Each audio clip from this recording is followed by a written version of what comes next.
બે સુખ અને દુઃખ હોય છે. તો સુખ કાયમ રહેતું નથી અને દુઃખ પણ કાયમ રહેતું નથી. હે અર્જુન, ઇન્દ્રિયોના વિષયો સાથેના સંબંધો અનુકૂળતા પ્રતિકૂળતા વડે ઠંડી ગરમી, સુખ અને દુઃખ દેનારા હોય છે. તે અસ્થિર અને અનિત્ય છે.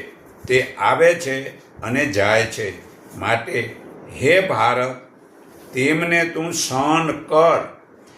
હે અર્જુન, સુખ અને દુઃખને સમાન માનનારા જે ધીરજવાળા પુરુષને આ ઇન્દ્રિયોના વિષયો વ્યાકુળ કરતા નથી અને તેમજ અમરતા એટલે કે પરમાત્માની પ્રાપ્તિ મેળવવાને સમર્થ થાય છે.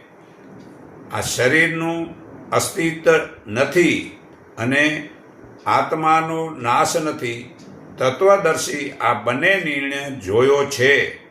જેના વડે આ સઘળું જગત વ્યાપક છે તેને તું અવિનાશી આત્મા જાણ.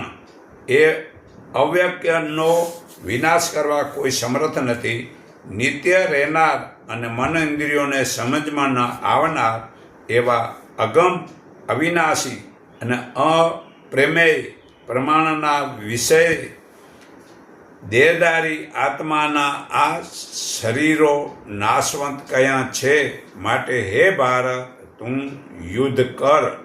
જે આ આત્માને મારનાર સમજે છે અથવા જે એને મરેલો માને છે તેઓ બંને સમજતા નથી. કારણ કે આ આત્મા નથી કદી મરતો કે નથી તે કોઈને મારતો.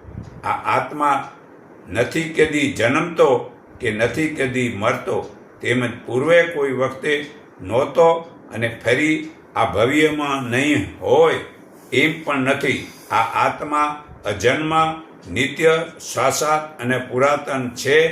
તેથી શરીર મરવા છતાં પણ આત્મા મરતો નથી.